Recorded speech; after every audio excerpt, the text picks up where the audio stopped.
생생하게 상생하며 YTN 라디오 생생경제.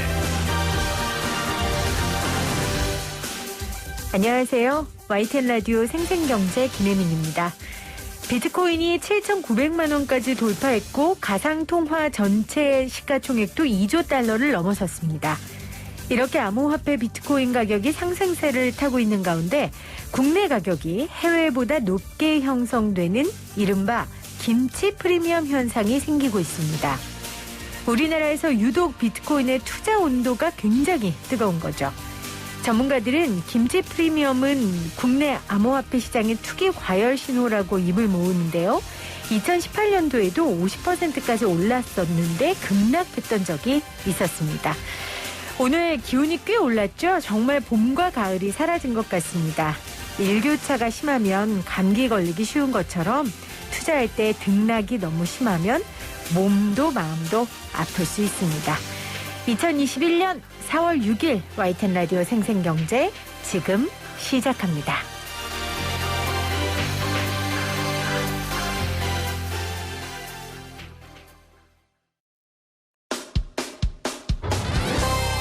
생생하게 상생하며 건강한 경제방송 YTN 라디오 생생경제. 오늘 가장 뜨거운 경제 뉴스를 제일 생생하게 전해드리는 시간입니다. 지난달 영국 대법원이 우버 운전기사는 자영업자가 아닌 노동자라고 판결했습니다. 이에 따라 우버는 영국 우버 운전기사를 노동자로 대우하겠다고 밝혔는데요. 우리나라에도 플랫폼 노동자들이 많이 있죠. 어떤 영향을 줄까요? 노동문제연구소 해방의 오민규 연구실장 전화 연결돼 있습니다. 실장님 안녕하세요. 네, 안녕하세요. 다시 뵙게 됐네요. 네. 자, 지난달이죠. 공유경제의 대표업체 중에 하나인 우버가 영국에서 자사운전자들을 독립적인 사업자라는 기준을 주장하셨고 결국 노동자 혜택을 주기로 결정을 했는데 그럼 어떤 혜택이라는 표현은 좀 그런 것 같고요. 어떤 지위를 얻게 되는 겁니까? 네, 약 7만 명에 달하는 영국 우버 기사들이 노동자로 인정을 받게 된 건데요. 네. 그러니까 앞으로 시간당 최저임금 보장을 받고 유급휴일과 연금 혜택도 보장받게 됩니다. 네. 최저임금을 받고 유급휴가 등의 복지 혜택을 받게 되는 거고요. 네네. 우버는 지금까지는 운전기사들이 우버가 제공하는 고객 호출의 용역을 제공하는 자영업자다 이렇게 주장했었는데 이런 결정을 내리게 된 건 앞서 대법원에서의 판결이 영향을 끼쳤겠죠, 물론. 네네네. 2016년에 우버 기사들이 소송을 제기했으니까 무려 한 5년 걸린 것 같아요. 대법원 판결까지. 네, 5년이나 걸렸습니까? 네네. 그렇군요. 자, 그러면 대법원이 이런 판결을 내린 근거는 어떤 겁니까? 우버가 기사들 노동을 상당히 지휘했다고 본 건데요. 그 근거는 요금 결정 권한이 우버에게 있다는 거, 그리고 일할 때 근무 수행 기준과 지침을 강제했다는 거, 또 일감 배당을 거부할 수는 있지만 그럴 경우에 일감 배당에 불이익을 줬다는 점인데요. 이게 놀라운 점은 최근 전 세계에서 플랫폼 기사들 노동자성 인정하는 판결이 이어지고 있는데 그 나라는 달라도 법원이 인정하는 근거가 모두 이런 내용으로 똑같다는 동일하다. 점인데 돌이켜보면 한국의 타다 서비스도 사실 완전히 똑같았다는 사실을 기억하실 수 있을 겁니다. 자, 그렇다면은 우리 노동문제연구소 해방의 오민규 연구실장님은 이 판결에 좀 어떤 의미를 부여하고 싶으세요? 일단 이 자영업자로 계속 보던 우버의 주장 자체가 그 근거가 없다라는 점을 인정한 것인데요. 다만 그럼에도 불구하고 아쉬운 점이 한 두 가지 있습니다. 네. 하나는 노동자로 인정한다면서도 이제 승객을 태운 시간만 노동 시간으로 인정하고 대기하는 시간은 그렇죠. 네. 원래 대법원 판결 취지는 로그인 지속 시간을 전부 다 노동 시간으로 봐야 한다는 거였는데요. 네. 한국 근로기준법도 사용자 지휘하에 대기 시간은 모두 노동 시간으로 인정하고 있습니다.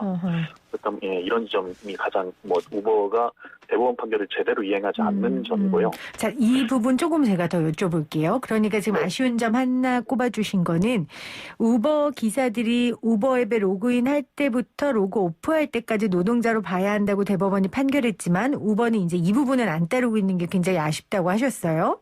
그러니까 네네. 우버에서는 운전하는 시간만 인정하겠다. 근로시간으로 지금 그런 거죠? 승객을 태운 그 시간만 그렇습니다. 네네. 근데 또 이제 실장님은 아쉽다고 하셨지만 또 한쪽에서는 그러면 네. 그 앱 켜놓고 승객도 안 모시고 그냥 승객 기다렸다고 해놓고 다른 일 할 수도 있지 않냐 이런 도덕적 해이 얘기하시는 분들도 있거든요. 거기에 대해서는 뭐라고 답변하시겠어요? 사실 그건 우버가 모든 데이터들을 가지고 있을 텐데요. 로그인 시간과 승객을 태운 시간 관계가 어떻게 되는지 그런 도덕적 해이가 어느 정도 있는지 본인들이 데이터를 공개하시면 되는데 저희들이 알고 있는 우버이츠 기사들의 경우에는 그 외국에서 대부분 화장실 갈 시간도 없어서 이 승객을 태우고 네. 이 절절매는 이런 그 양상들을 계속 보이고 있거든요.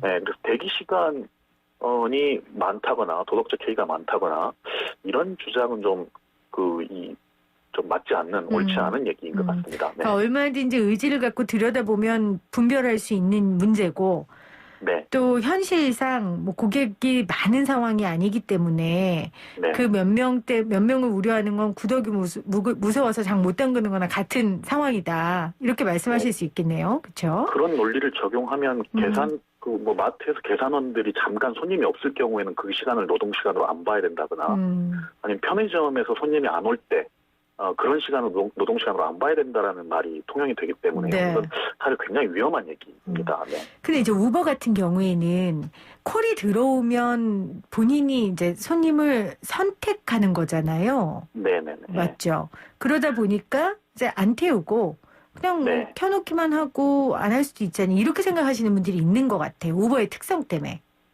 근데 보통 콜은 거의 강제 배당이나 다름없고 다만 거부할 수 있지만 거부 행위가 계속되면 이 콜 배당에서 불이익을 줍니다. 네. 알겠습니다. 네. 자, 그리고 또 하나의 아쉬운 점은 뭘 꼽아주시겠어요? 이번에 사실 우버는 카쉐어링만이 아니라 요즘 음식 배달 우버 이츠라고 하는 자회사를 통해서 음식 배달을 하고 있는데요. 영국에서 우버 이츠 라이더들은 이 제도가 적용이 되지 않습니다. 여전히 자영업자로 분류됩니다. 이유는요? 이번에 소송이 이제 카쉐어링 기사들이 제기한 거니까 그들에게만 적용한다는 겁니다. 그래서 우버 이츠에도 적용하려면 라이더들도 대법원 판결 받아오라는 태도인 거죠. 5년 걸려서 니네도 소송해 이런 거네요. 네네네. 그래서 영국에서 지금 라이더들 불만이 폭증하고 있고 바로 내일인데요. 4월 7일 영국 최대 음식 배달 앱인 딜리버루라고 하는 이곳의 라이더들이 단체회가 체결과 노동자로 인정해 줄 것을 요구하면서 파업이 지금 예고되어 있습니다. 그렇습니까? 네네. 지금 딜리버루가 런던 증시 상장 앞두고 있다는데 맞습니까? 네, 맞습니다. 게다가 그 지분의 한 16%는 아마존이 가지고 있는데요. 네. 그렇군요. 내일 파업을 예정하고 있다는 소식까지 들려주셨네요. 그럼 그들은 지금 요구하는 게 어떤 거예요? 마찬가지로 그 시간당 최저임금 적용과 그 유급휴일 거의 대부분의 그 노동자들 플랫폼 노동자들 요구가 거의 동일합니다. 그리고 콜을 거부할 수 있는 권리를 제대로 주든지 그리고 다치면 이 보호받을 수 있는 보장받을 수 있는 이런 것들을 제도를 적용하고 무엇보다 이런 내용을 핵심으로 한 노동조합과의 단체가 체결을 하자는 겁니다. 우리의 플랫폼 노동자들이 요구하는 것과 좀 비슷한 내용들이네요. 그렇죠? 네. 한국 라이더들이 그렇죠. 그 요구를 보고 거의 다 우리랑 너무 똑같다라는 얘기를 해주십니다. 네. 그러니까 플랫폼 노동이라는 게 사실 그 패턴이 비슷하고 이게 요즘 시대에 또 많이 활성화된 산업이다 보니까 각국의 공통점들이 굉장히 많은 것 같아요. 네네. 그래서 또 이 사례를 우리가 살펴봐야 된다라는 생각이 저도 들었습니다. 우리에게도 또 영향이 좀 오지 않을까 싶어서 사례를 좀 살펴보는데 다시 우버 얘기로 돌아가서 이건 영국 우버에만 해당되는 거죠? 네, 그렇습니다. 다른 나라 우버 기사들에게는 적용되지 않습니다. 근데 이제 이런 얘기가 있더라고요. 영국은 프리랜서 완전한 피고용인 사이에 중간 지위 규정이 있는 나라다. 그래서 이번 결정이 있을 수 있었다 했는데 이게 무슨 뜻입니까? 피디님께서 너무 공부를 열심히 준비를 해주신 것 같은데요. 네. 여기 이제 사실은 반은 맞고 반은 틀린 얘기인데요. 네. 영국에는 인플로이라고 해서 노동자 지위가 있고요. 이와 별도로 워커라고 해서 이걸 번역을 어떻게 해야 될지 모르겠습니다만은 노무 제공인 이런 지위가 있는데 이게 이제 프리랜서와 노동자 사이 중간 지위라기보다는 한국에서도 근로기준법상 근로자 개념하고 노동조합법상 근로자 개념이 일치하거든요. 네. 예, 노동조합법상 근로자 개념이 훨씬 넓습니다. 그래서 뭐 한국으로 따지면 꼭 뭐 완전히 일치하는 건 아니지만 인플로이는 그 근로기준법상 근로자, 워커는 노조법상 근로자 개념에 해당하는데요. 다만 애초에 소송을 제기할 때 우버 기사들이 인플로이라고 주장한 게 아니라 워커라고 주장한 거죠. 아하. 그래서 대법원이 당신들 말이 맞습니다라고 판단한 거고요. 네. 인플로이인지 여부는 판단을 안 한 겁니다. 네. 네, 근데 이번에 판결문을 받아본 전문가들 대다수가 이 정도 판결이면 인플로이를 주장했어도, 그러니까 근로기준법상 근로자임을 주장했어도 충분히 승소했겠다라고 보고 있습니다. 아, 그러니까 워커가 인플로이보다 훨씬 큰 개념인 거군요. 그렇죠, 맞습니다. 네. 아, 그래서 워커로 이분들이 주장을 했고 대신 조금 더 보수적으로 인플로이로서 주장을 했었어도 될 만한 좀 승산이 있었던 판결이었던 것 같다라고 평가를 하시는 거고요. 네네. 그 얘기는 그만큼 지금 이 업종에서 일하고 있는 일하시는 분들이 노동자의 색깔이 훨씬 더 강하다라는 걸 말씀하시는 거죠? 네, 맞습니다. 네. 알겠습니다. 자, 또 한쪽에서는 이런 얘기를 합니다. 우버는 고객과 자가용 운전자를 연결해주는 차량 공유라는 아주 독특한 비즈니스 모델로 경쟁력을 갖게 됐는데 기사들이 이렇게 직원이 되면 기존 택시 회사들과 똑같아져서 경쟁력을 잃게 될 것이고 그러면 결국 피해는 기사들이 본다. 이렇게 주장하는 사람도 있어요. 어떻게 보세요? 예, 우선 한때 공유경제라는 단어가 각광받았던 시절이 있었는데요. 네. 이게 실제로는 기술 혁신이 있었던 게 아니라 노동자들 갈아넣은 결과였다는 사실이 조금씩 밝혀지고 있는데 그러다 보니까 요즘은 이제 공유경제 이런 얘기를 쓰시는 분들은 거의 없는 것 같아요. 예, 그리고 이제 우버도 그렇고 타다도 그렇고 그 공유경제라는 단어로 포장되었을 뿐이지 실제로는 택시 서비스를 한 거라고 보거든요. 네. 예, 그러면 정정당당하게 택시 서비스를 하는 게 옳다고 봅니다. 그러니까 제도를 악용해서 들어오니까 그 당시 타다 서비스 시행 당시에 이제 택시기사분들이 목숨을 걸고 저항을 하지 않았습니까? 네. 그래서 독특한 비즈니스 모델이라고 했지만 결국은 기존 노동자들에게 피해를 주면서 돈을 버는 모델이었던 거죠. 네. 알겠습니다. 자, 지금 영국의 사례를 좀 살펴봤고 이탈리아에서도 이런 비슷한 판결이 있었다는데 이건 어떤 내용입니까? 며칠 전에 이제 판결이 아니고 네. 최대 음식 배달 플랫폼 기업인데요. 이탈리아의 네, Take It Easy라고 하는 여긴 라이더들을 모두 직접 고용하기로 결정했고요. 아, 회사에서요? 네네. 시간당 최저임금 적용도 하고 유급휴가, 산재보상, 그리고 차량이나 자전거 수리에 들어간 비용도 회사가 부담하고 그 시간당 배달 서비스를 최대 4개까지로 제한합니다. 왜냐하면 안전하게 배달을 해야 되니까. 예. 근데 이게 어떻게 가능했냐면 뭐 법이 만들어지거나 대법원 판결이 있었던 게 아니고요. 네. 그 노동조합하고 단체 협약을 이런 내용으로 체결한 겁니다. 그렇군요. 이것도 우리한테 참 시사하는 바가 크네요. 네, 맞습니다. 영국의 대법원 판결 그리고 이탈리아의 한 회사의 사례 이렇게 들어주셨는데 우리나라 이야기로 좀 해보죠. 코로나19 이후 플랫폼 노동자들의 숫자가 정말 그야말로 폭증했는데 지금 현재 플랫폼 노동자의 현황이 어떻게 됩니까? 이게 지금 그 현황 조사가 정확하게 됩니까? 이 부분 현황과 통계가 아직 충분히 정립되는 건 아닌데요. 최근에 2020년에 그 고용노동부하고 노동연구원이 공동으로 조사한 바가 있는데 그 단순 구인구직 정보를 중개하는 플랫폼까지 합하면 우리 한 179만 명 정도로 보고. 아까 영국이 7만 명이라 하시지 않으셨어요? 그 우버 기사만 그렇습니다. 우버 기사만. 우리는 179만. 우버 카쉐어링 기사만. 네. 다만 여기서 이제 일의 배정 등에 영향을 미치는 그러니까 우리가 흔히 볼 수 있는 배달이나 대리운전 같은 좁은 의미의 플랫폼 노동으로 보면 약 22만 명 정도로 추산하고 있습니다. 폭이 굉장히 크네요. 예. 근데 고용 형태는 제대로 조사된 게 없어서 말씀드리기 어려운데 아마 노동조합 조직률이 매우 낮기 때문에 그 대부분 사용자들이 일방적으로 프리랜서나 자영업자 취급을 하고 있을 거라고 보고 있습니다. 그렇죠. 대부분은 자영업자 프리랜서의 형태겠죠. 그렇기 때문에 지금 우리가 외국의 사례를 계속 살펴보고 있는 건데 자, 실장님은 당연히 우리의 플랫폼 노동자들도 노동자의 지위가 절실한 상황이다. 이렇게 보실 거예요. 좀 구체적인 근거들을 풀어주시죠. 이게 사실 분명한 이 지점이 있는데요. 왜냐하면 이건 특수고용이 얘기됐을 때 문제와 100% 겹치는 얘기입니다. 네. 그래서 지난 20년, 30년 동안 이런 노동자들을 개인 사업자 볼 때 어떤 문제점이 있는지 축적이 되어 있거든요. 그러니까 크게 두 가지인데요. 우선 이제 임금이나 수수료, 뭐 노동 조건에 해당하는 모든 걸 사용자가 마음대로 결정할 수 있다는 점. 그러니까 일하는 사람들이 스스로 노동 조건을 방어할 수 없는 문제가 있습니다. 속해 있다는 거죠, 회사에 결국은. 그렇죠. 노동자로 인정받지 못하니까 노동조합 결성도 가로막히고 사용자는 노동 조건 변경할 때 반드시 지켜야 될 노동법적 절차를 안 지켜도 됩니다. 네. 그 두 번째로는 각종 사회보험, 그러니까 특히 노동자라면 당연히 받아야 될 산재보험이나 고용보험 사각지대에 놓이게 됩니다. 네. 예, 일하다 다치거나 잘려도 보호장치가 없는 거죠. 최저임금 제도 같은 것도 역시 적용이 되지 않고요. 그 영국 대법원이 우버를 노동자라고 내린 근거가 네. 우버가 임금과 계약 조건을 정할 뿐 아니라 노동 규율도 감시하고 있고 업무 계약의 연장과 종결권도 가지고 있고 기사들의 지위가 우버에 종속돼 있다. 이런 근거 때문에 사실 판결을 내린 거잖아요. 맞습니다. 그 종속성을 핵심 요소로 보고 있습니다. 그렇죠. 그러니까 우리 플랫폼 노동자들 역시도 이 종속성을 갖고 있는 거죠. 예, 영국 대법원 판결을 한국에 가져오면 사실은 예, 묻지 않아도 당연한 얘기가 되는 것 같습니다.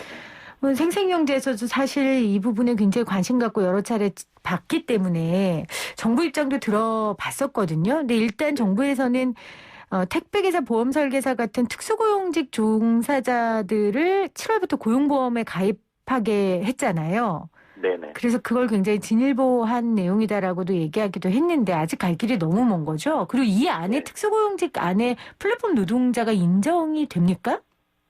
그 겹치는 부분이 있고 좀 그 다른 부분도 있는데요. 네. 사실 그래서 요즘 이제 특수고용 플랫폼을 한꺼번에 같이 좀 넓게 그 논의를 같이 하는 게 맞다고 봅니다. 네. 그러니까 특수고용인데 그 일 매개를 디지털로 하면 플랫폼이 되거든요, 사실. 네. 알겠습니다. 근데 정부의 고심이 그래서 좀 없지는 않는 것 같아요. 네.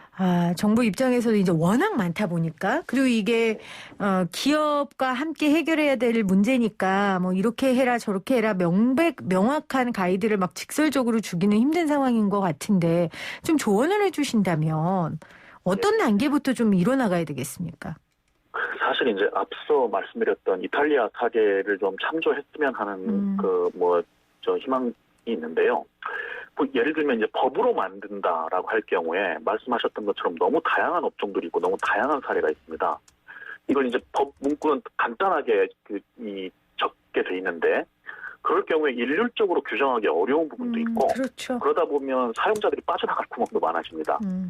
그런데 사실 노동 시간을 어떻게 정의할 건지 기존 직원들과 형평성을 어떻게 할 것인지 하는 문제의 가장 전문가는 사실은 현장에서 일하는 분들입니다. 그러니까 그분들 대표하는 노동조합을 결성하도록 하고 그들과 맞춤형으로 단체 협약을 통해서 쟁점들을 해소하면 됩니다. 그러니까 법으로 하면 너무 일률적으로 유연하게 적용하기 어려운 부분이 있는데 만약에 단체 협약을 활용하면 그 사업장에 맞춤형으로 매우 유연하게 질서를 정할 수 있다는 장점이 있습니다. 그러니까 기업이 선제적으로 노동자들과 단체 협약을 잘 맺으면 사실 법까지 갈 것도 없는 거죠. 그렇죠? 네네네 그렇습니다. 네.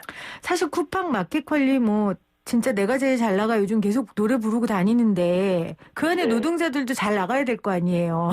그러게 말입니다. 다른 회사 노동자들하고 모았을 때 야 우리 회사에 잘 나가는데 나도 이렇게 잘 나가 이렇게 해야 되는데 회사만 잘 나가면 어떡하겠습니까? 그렇죠? 네네. 네. 자, 미국의 사례에 대한 이야기들을 좀 많이 언급들 하시던데 미국 사례는 어떻습니까? 미국에는 ABC 테스트라는 게 있습니다. 네. 이게 노동자인지 독립계약자 혹은 프리랜서인지 이게 이제 테스트 내용이 굉장히 간단합니다. 일하는 과정에 지휘 감독이 있는지 없는지, 그리고 그 노동이 사용자 사업의 핵심인지 아닌지, 이런 것들 간단하게 몇 가지 테스트를 하는데, 이를테면 배달 플랫폼에서 라이더나 카쉐어링에서 운전기사, 이런 업무는 이들 플랫폼에서 핵심 아니겠습니까? 네, 그럼 노동자라는 거죠. 그렇죠. 근데 이 테스트 핵심이 하나 더 있습니다. 아하. 노무를 제공하면 일단 노동자로 본다는 겁니다. 그러니까 노동자성을 부정하고 싶으면 사용자가 그걸 입증하라는 겁니다. 어떻게 보면 노동자인지 아닌지를 판별한다기보다 자영업자인지 아닌지를 판별하는 제도라고도 볼 수 있겠고요. 한국에서도 입증 책임 전환, 그러니까 노동자가 내가 노동자임을 입증하는 게 아니라 사용자가 내가 노동자가 아님을 입증하도록 하는 것이 옳다고 보고 있고요. 저희 연구소가 강하게 주장하고 있는 내용이기도 합니다. 알겠습니다. 자, 오늘 영국 대법원이 우버를 노동자로 인정했고 또 우버에서 앞으로 영국 우버의 근로자들은 기사님들은 노동자로 인정하겠다라는 내용이 있어서요. 오늘 노동문제연구소 해방의 오민규 연구실장과 함께 의 그리고 우리에게 끼친 영향까지 좀 짚어봤습니다. 실장님 고맙습니다. 네, 감사합니다.